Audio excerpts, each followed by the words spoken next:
Kinshasa, capitale de la République démocratique du Congo. Mesdames et messieurs, bonjour et bienvenue dans votre émission Dans la peau du président. Nous sommes à Binza Delvaux, dans la commune de Ngaliema, sur la route de Matadi. Déboro constaté la peau du président et sa émission au ezaka bilingue français lingala tokutana bande kona biso pona ko sola maimateli mboka pona ko solo la ba difficulté o bato bakoyi ko rencontrer mais pona omema so ba piste de solution lelo toye na émission asika ezali culturelle toye un peu ko lakisa bande kona biso ba kongole misani o bango ba sala boko kanisaka obeba chinois ba libanais nde balaka yalika bango moko te biso pe ba congolais pe to sala misala na biso ezalaka made in DRC, made in République démocratique du Congo. Yango lelo toye kokutana na président ya association des artistes et artisans de Binza, monsieur Crispin Mawampovisa. Bonjour monsieur Crispin. Bonjour Maurice. Toko ko limbola malamu na bande batali awa toza wapi misani obino kosala Ah, merci maman. Alors, tout dans la commune Ngaliema, plus précisément la quartier Delvaux, na site abengi météo. Tous allés na ngambo ya quartier Congo, puisque ça moka ba quartier à commune Ngaliema.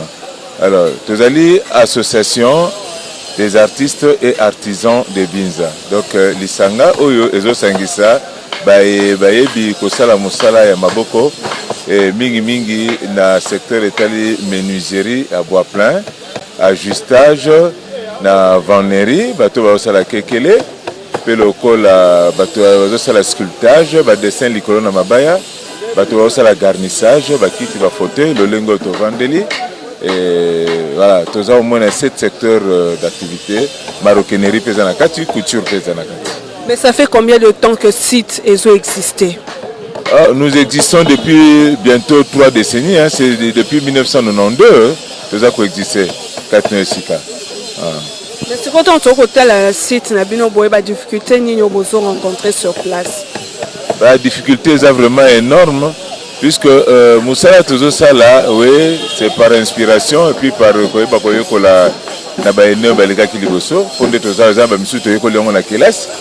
la professeur expatrié, abotamika la ndenge wana zwi difficulté ya kotanga kelasi ya mulai aye bo tolakisi musala pe akomi la maîtrise nango akompe kosala donc difficulté vraiment eza ebele et liboso na point de vue formation ya bano tozali ko encadrer tozanga difficulté ebele tozanga des fois ba matériel adéquat pour na ko telisa bango musala on nous senga ezape par rapport na tout ça par rapport à l'évolution et la technologie hein et puis que modernité est vraiment makasi tout est déjà modernisé to zanga nde ba biloko mingi ya finition mais malgré ça nous nous débattons tout ça finition à main levée dans propre moyen na biso o eza déjà apprécié et je crois ceux qui posent un matériel sous pour bakisa likolo connaissance aux nango donc ça la plus que autres conviés ko uta libanda pour connaissance ces alliés.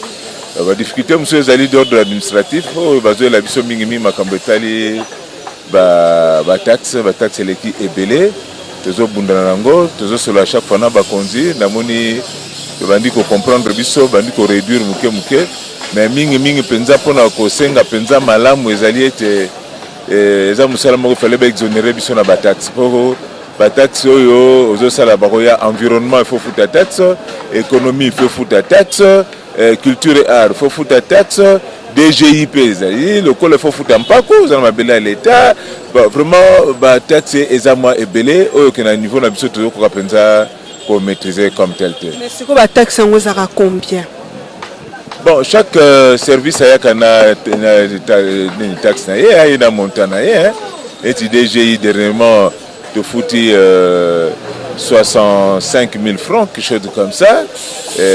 Environnement de Zakama Likolo, na taxe économie, Zakama Likolo. Alors, quand vous allez faire ça, au foutu par maison, c'est un peu difficile. Heureusement, nous sommes une organisation. En réalité, la vue existence de site Oyo, il fallait vraiment travailler en partenariat avec l'autorité publique. puisque tokotali objectif na biso eza na mission moko elobi parmi les 5 objectifs toza nango tozali ko récupérer tous les jeunes désœuvrés. Ba jeunes nyonso bazangi eloko kosala bazangi mission baboti baza souté bazangi moya okena kelasi mingi awa 60% za mingi ba orphelin militaire. De quel âge à quel âge? Likamba âge awe contacté et puis cela bi sur la salle fourchette wazana âge à moké na bango nyonso fasa ba 12 ans. Pas 12 ans, bon, ndenge baelaka, ici quand on a difficulté ailleurs, on le prend. Donc, ils ont vraiment centre moko, ils ont récupéré, ils ont centre de récupération, ils ont récupéré pour nous resocialiser mutu après que vous n'êtes pas na biso. C'est-à-dire que si vous avez commis à wazan et l'autre côté, na muke na ba difficulté na biso, ils ont partagé na autre côté na awa, na poso ils ont la kanango, yako sunga l'État. Tokolakise musala tokopesa ye o makoki toza nango sans que l'État ne vienne à notre aide puisque la subvention to lelati ya kate tozo bundaka biso mona mukemuke mona wana après 2-3 ans a combien mettre na kotali sawe baza belé baza biso na tali sur œuvre d'art moko maman na biso mais ka côté mona yo soko pesa combien je crois en tant que mutotangi okozanga kopesa ye notre excellence tout bien Côte Moko et Yalikolote. Distinction, soit grande distinction. Mais en réalité, moi, ce que Bendie peut mener, le bicombo nani. Comme on a Cédric, ce qui m'a yamba. Comme l'angango, on a évité Bakomakate. On n'a pas si nous avons le locomo côté quand on a milliers de dollars, mais puis comme combo. Mais est-ce que besoin qu'il y ait un cours et alphabétisation? En tant qu'encadreur, souci wana ezali. Pe tozo bundande po yango ekokisama yango to banda osenga loboko ya bokonzi de sorte que à permettre biso to créer ba centre moko ya alphabétisation puisque omoni tango zo yamba mutu okobanda nanu ko tangisa ete na classe yebini yebite yombala liboso loko yoko bisa ko pese mayele ayeba musala ayeko luka ayeba ndeni ko simba marteau ndeni ko bongola si ndeni ko balola boye na tina te à produire. Alors, oyo mususu wana pona biso ezala kondire yaka après pour que moi natanga zo sala musala azana posa osala de vite mais tanga yebi ko sala musala e ko sengela na ye aye ko landeni ni bakomaka po aye ba ko sala de vie donc on est comme pona biso étape ko landa nasima nde yango ti lelo oyo nazo ko ba ko senga pa ba konja mboka vraiment pona développement mboka oyo centre oyo ya formation tozawa na association des artistes à Tiande Binza eza élément moko oyo faut batene batwa ngo en compte po pana biso bayaka ko banda musala basala ka demande d'inscription te non demande d'emploi te ayeka kandengu wana mais yo zo telengana beto lukani o papa limisa ngana zana difficulté boye na yeko tuna soki boko bandola sa musala te kaka na mawa wana okostuna te papa za la société mama bala na yeba bengana ngai okotika ete ozuye oyebika za mwana obandi ko tala mais ce que président tokomona babwa oza ya biso mais biso moni toko sa musala oza made in Congo eloko nyo ko bisa mandeko na biso o bakina ko somba biloko na ba libanais na ba chinois ba ko préférer batina ba commande na Dubaï alors que awa toza penza batu ba ko sa musala ya qualité ba ko sala yango penza na bolingo nyonso eloko nyo ko bisa mandeko na nyonso. Anemo mama ngana considérer kango ezali de ça la kabitumba moko est vraiment déloyal. Pourquoi? Puisque mokili mobimbe yebi ete ce que zana libaya biso na mokili biso to kili le côté. Bien qu'en tant que artiste et artisan toza ba petit dieu, ba petit nzambe pour tozo créer to profiter pour créer ne loko nzambe sasali. Mokili mobimbe yebani ke mabaya likambeta libaya zande na Congo en RDC. Be sans nyons, c'est-à-dire ba sorte nyons toza nango awo. O libaya solo. Oyo ezake soki bimeke na mboka mopaya ngai na yo bakolo mboko to kokosomba ngol sutende mundele alambi yango mais biso bakolo mboka tozolinga kolamba ngo te po mundele akoluka to lingo teka mundele na état brut oyo alamba ngo poto ki nosomba ngo cher pourtant soki biso to kokoyokana ete loko ngo eza biso moko na mboka awo to luki kaka ba machine oyo ezolamba libaya na malamu pe komande mundele asali yango to konyokwa mate donc ce qui est vrai mbela na ko lancer ezali na libanda bozaba paya ba congolais pe bozo belé na mboka bapaya bokoki mpe kosungana mpo boyeba kosunga biso bandeko na bino totikali na kati na mboka oyo tozobunda malgré nos maigres moyens bino mpe kuna bokoki kosungana botali lolenge nini bokoya en apport na vision toza na yango ya kosoutenir mboka ya kosoutenir chef de l'état mpo to réussir donc vision eza kaka simple ngai na yo tosangana yo oyebi kosalela si te ma okutani esika bazoteka si ozwi si oye na yango nalakisi yo ndenge ya kosalela na yo moto osombi na nga moto nazosalela yango tokómi eloko moko toboti mbuma.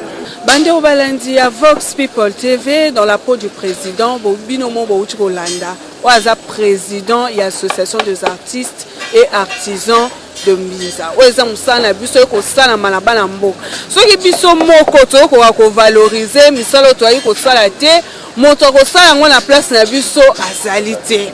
Bino batu boza libanda bolukaka ba meuble boya ko pesa ba commande na bino awa ba ko sala bino ba meuble de qualité olebo ke na ko lukango na ba venir du commerce et pas ba chinois et pas ba libanais to ko enrichir bango ba iba paya oleto promouvoir misala na biso pote mboke kene liboso na yambo to koma na suka président contact ezani na batno so ba rola na biso monde entier ba roluka pe ba ko contacter bino ba contacter bino numéro ni.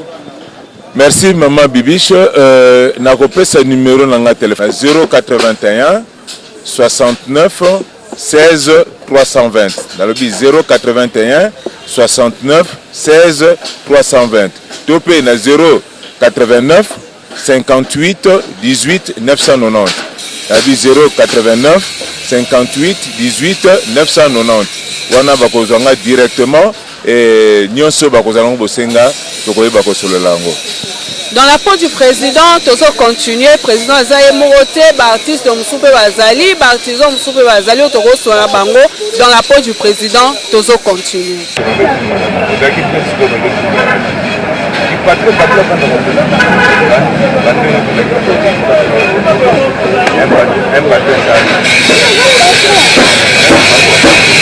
Dans la peau du président, toujours continuer. Toujours la maître Kabo. Bonjour maître Kabo. Bonjour maman. Tomoni Koza parmi les doyens dans cette association, ça fait combien de temps Oza?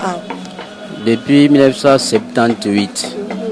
Ça ni nos sala à mettre cap. Menuiserie, na vannerie, ba même la rotin, oh ya rond, na ba kekele. La difficulté ni nos kutana na ngota musala musala. Bon, bandanga bani musala en tout cas. Na kuta na difficulté mo te na kata musala so ezaka difficulté zake l'état né a ina rabsote na musala do sala wana nde ba difficulté to kuta na mais l'état normalement il faut ça la bino nini normalement le quoi ne siko to zali et quoi ko za malamu soki l'état a bongsi biso esika o que travailler na ba moyi boye fa to ça ka suba parapluie mo boye ça bien. Comme son le atelier moi ya munene mais son père ba tongi le quoi forme usine. Non et comment la village et comment la village moko artistique et ça la bien. Merci beaucoup maître Kabo. Ah to kombi esika ba sala be kekele. Bonjour maître Evariste. Bonjour maman journaliste. Et ça rabino combien de temps pour lancer be kekele? Bon ça dépend il y a lokozo sala. Neti salon, il y a canapé moko, il y a 3 places, na 2 fauteuils. Ils auront vu ça plus ou moins 7 jours, donc une semaine à peu près. Et le salon il coûtera combien? Bon, au fait, tout à vraiment un prix précité. Ça dépend, il y a un client au Koutana. Et puis, il y a Bani, nous en avons. Au cours de clients, par exemple, 650, 700, après, si il y a aussi des clients, ceux qui ont payé $600, à abandonner, à diviser, monter un bon PCA. Il y a Kabolia, on a 4 tonnes, 300, les bunda, beaucoup maintenant, 400. 350. On a un panier normalement combien panier haut? Panier haut tout ça là on a $5. Donc ezinga pona salango moins d'une heure, hein? C'est ça. Donc panier oyo ezara $5, $5 na mbo na biso eza ya valeur ya 8000 francs. Donc eza yango penze lo eza nango pena talote ezora moins d'une heure basale au panier. Yo muto na posa ko sa panier olingo passer ba commande, c'est le moment oyo eza yango $5.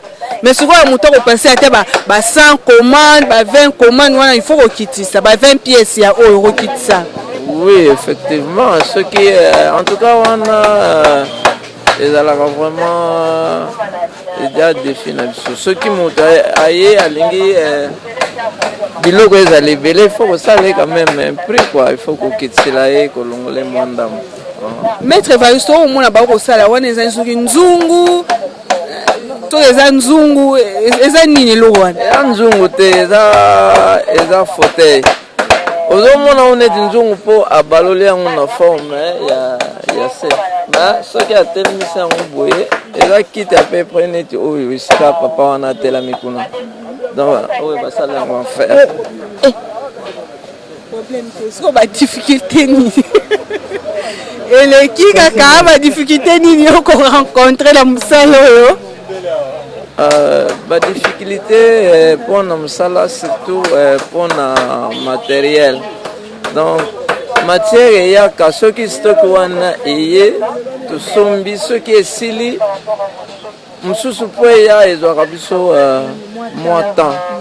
Alors, on a ceux qui clients sur commande. Il y a ceux qui surtout ceux qui ont un moment que matière en réalité. Donc, tu vois que moi, problème avec les clients. Mais ce qui est écouté à un moment que matériel, les gens ont vraiment problème. Mais sur l'oignon, au Senga, na bateau nyonso, au barouer au soma beke, les moins cher, mais quand peu nous ben na client, comme Maître Evariste. Bon, au fait, ils ont cher parce que il y a des bateaux par exemple les expatriés à Sombia Wawa à Kenanguna par exemple en Italie. Donc à Monique Kuneza cher collègue parce que ce qui est cher c'est à Kosomangwa et à Kenanguna photo. Donc prix biso to tegla par rapport ce que atana ba Olgawana ba magasin vanezaka et ça a par rapport à Nabiso. Donc, tout est vraiment moins cher. Merci Maître Evariste, merci Nabil Onyon sur vos 8 ans. Il y a Hollanda, émission Nabiso dans la peau du président. Tu vois que c'est émission, émission il y a développement. Biso sous karaté, na betape il y a critiquer ici ka boyali boye, zali bo soto. To bai ko critiquer la ndenga mabe biso na émission na biso to luka ko tombola ba valeur. Ya mboka la biso na émission na biso to luka ko bimisa ba piste de solution bisika to mai makambo ko simba te so ko ya talenti lelo to ye awa na mbinza Delvo to ye ko soya bandeko na biso esika oyo ba congolais basaka ba meuble eza nulle part kaka a la Delvo. Ah, on est Delvo za siège za base plus de 40 ans. Bandeko na biso ba ko sa misala oyo kasi to ko senga na bandeko na biso to ba ko valoriser misala na biso poto ke na ko somba yango et pas ba étranger te boko ko s'abonner na chaîne na biso YouTube boko ko aimer page na biso. Mesdames et messieurs, au revoir.